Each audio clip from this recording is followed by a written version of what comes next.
ng Diyos. Si Jesus ang nagbibigay ng salita ng buhay. O may sala dingging tunay, ang salitang buhay.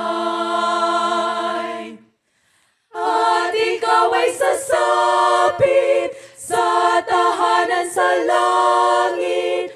O kay ganda, o kay inang ng salitang mula sa Diyos. O kay ganda, o kay inang ng salita ng Diyos.